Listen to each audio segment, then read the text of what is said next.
If you'd like to see a step-by-step tutorial of how I did these Milkbath Polygel nails, keep watching.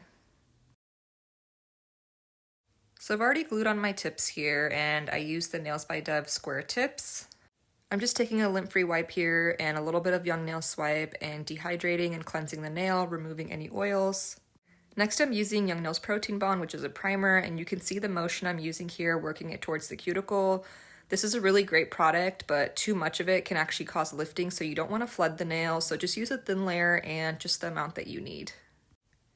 Next, I'm going in with Young Nails Base Gel. I've used this as just my base coat before polygel application. I've also just used a regular gel base coat, like from Madam Glam or Kupa. The reason I wanted to use this definitely for this set is because I'm doing Milkbath nails and I'm going to encapsulate the flowers. So I wanted to just make sure I had a really strong base. So you can see here that I'm applying a thin, even layer, just making sure that it's evenly distributed along the nail using my Kads Kolinsky two-way brush here. And just go ahead and cure that base gel once you've applied one layer to each nail. And now for the fun part, here are the dried flowers we are going to be encapsulating. These are from Amazon. They're on my Amazon storefront. I actually really like these. They come in this really nice little variety pack. So once you've cured that base gel, remember to leave the sticky layer. Don't wipe it off. You want to make sure there is a sticky surface for the flowers to kind of adhere to. You can take a pair of tweezers and just kind of take the flowers and place them to your liking. Use your brush where needed for some of the larger flowers to make sure they stay in place. This is the same brush that I used to apply that base gel, so there was a little bit of product still on there that helped those larger flowers stick to the nail.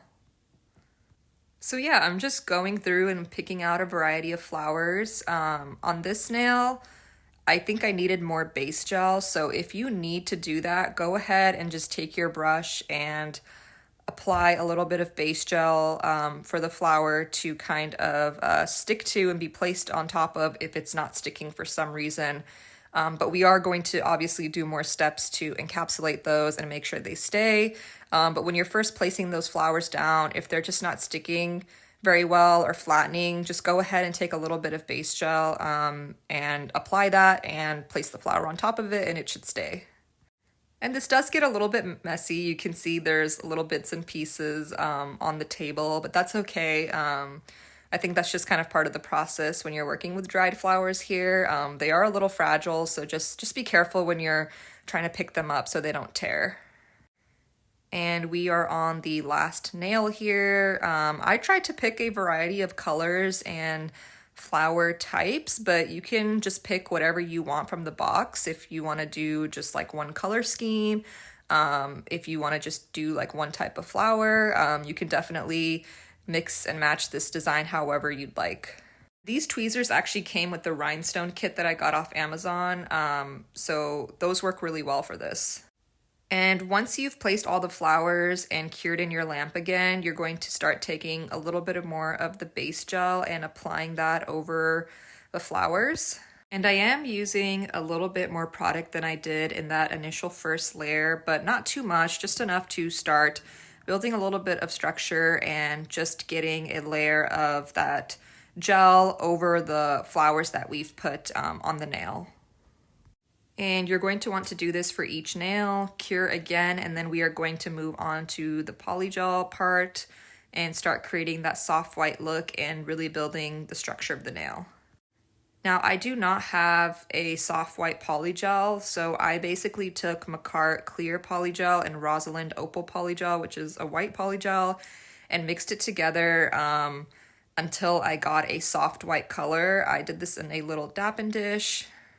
Both of these polygels are on my storefront, along with some of my other favorite polygels to use, mostly a variety of neutral shades that work well for most nail sets. And yeah, I basically just kept mixing that until I got a soft white look. I would say use more clear versus white to get the right ratio. And now we are ready for application. I am using 70% isopropyl alcohol as my slip solution.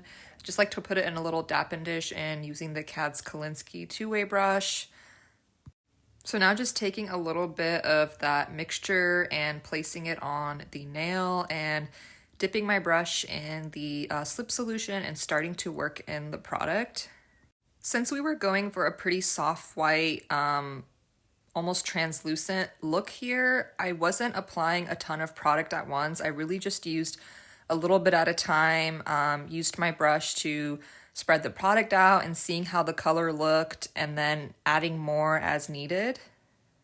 And I would recommend curing between each layer of polygel that you use to make sure all of that product is properly cured. And yeah, with polygel, you really want to focus on this patting type of motion that I'm doing here to kind of get the product generally into place. And then you can use the body of your brush to kind of smooth and drag out the product as needed. And we are going to keep moving along with our application. So again, you can see here, cuticle application, trying to use the edges of the brush to just really tuck in that product there and make sure it's as flush as I can make it. And then using the body of the brush to drag the rest of the product and smooth it out. I also like to make sure I remove any excess product from under the nail. Less cleanup to do when it comes to shaping. And there are times that some product gets stuck on the brush, like you can see a little bit here, and I'll just usually take a lint-free wipe or a napkin and just wipe the brush clean as much as I can if it's really kind of messing up my application, or just dipping it in more rubbing alcohol and cleaning the brush as needed. Once the soft white polygel is to your liking, go ahead and cure it. And the final step for application is just applying a layer of clear polygel. I'm just using that makartt clear polygel again. And the reason we're doing this is you want to make sure that when you go into file that you don't lose that soft white color. It's already so sheer. So adding a layer of clear polygel over it will just make sure that you don't lose any of that color. I actually feel like makartt clear polygel can be really stiff sometimes. It just depends. But using that patting motion and really focusing on it and making sure you have enough slip solution on your brush helps. And yeah, once you've applied a layer of clear to each nail, you can go ahead and cure that and take some young nail swipe to wipe off the sticky layer. I recently just started using young nail swipe. I believe it's a mixture of alcohol and acetone. I'm not 100% sure, but whatever it is, it works really well. So I'm just using it here again to remove that sticky layer so that we can move on to shaping. And I just want to mention, I always recommend wearing gloves when you're doing your nails, working with any nail products. Just remember you're working with chemicals, and read labels and instructions and take precaution. Now, moving on to filing, we are using a 5-in-1. This is a fine bit from Kolinsky, but you can just get the pana bit, which is literally the same thing. And I started off with cleaning up the cuticle area. The tapered shape of it really helps to get into that area and make sure everything is nice and flush. And yeah, I personally like to use a fine grit around the cuticle area, but see what works best for you. And then we are moving on to using the round pana bit. I like to use this to just go over the whole nail, clean those sidewalls, clean under the nail. You can use it to further refine the cuticle area. It's a super versatile and really great bit. Now moving on to hand filing, I'm just trying to season the hand file here so I don't cut myself. This is an 80/80 grit hand file. They are pretty sharp, which is also why they're really great for shaping and helping you get that crispy shape. I like to use this to go over the surface of the nail to clean up the sidewalls.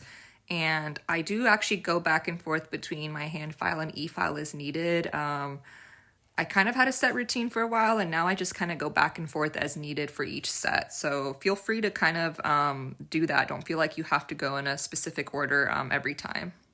And recently I really like the hand file for going over the surface of the nail. I feel like it really helps get rid of any unevenness. And now I am going back to my e-file here. I'm using that round pana bit again. This bit is so great for cleaning under the nail, especially when you feel like the free edge is just too thick and kind of needs to be thinned out, or you just want to help refine and clean up the shape. This bit is really great for that. I would recommend using your pinky to help stabilize and just going at a low speed, whatever you're comfortable with, so that you have control of your e-file. It's also really good for cleaning up any excess product under the nail, any extra polygel. that may be under there that you want to clean up. This bit is too big for my pinky usually, so I just go back in with that 5-in-1 bit to clean under that nail since it's smaller. And now back to the hand file, just using that to shape the free edge and make that as straight as I can. And the last step is I'm just taking a medium grit sanding band, I'm seasoning it here so I don't cut myself, and I'm just going over the surface of the nail. I feel like this just kind of helps finish everything off and make sure everything is even. I used to do this step more consistently and then I stopped, but I'm trying to incorporate it again. And taking my hand file just one more time and making sure the free edge is straight and to my liking. And now we are just going to take a manicure brush and get rid of all that dust and take a little bit of young nail swipe and a lint-free wipe and just make sure all of the dust is completely off. And the last step is just adding top coat since the encapsulated flowers were the design that we were doing. So I'm using the Kupa top coat, which is my favorite gel top coat at the moment. And pretty much everything I used for this set, along with my favorite Polygel products, nail art products, are on my Amazon storefront, so you can check those out and find all the details for that there. And otherwise, if you have any specific questions, feel free to comment and I'm happy to answer them, and thank you for watching.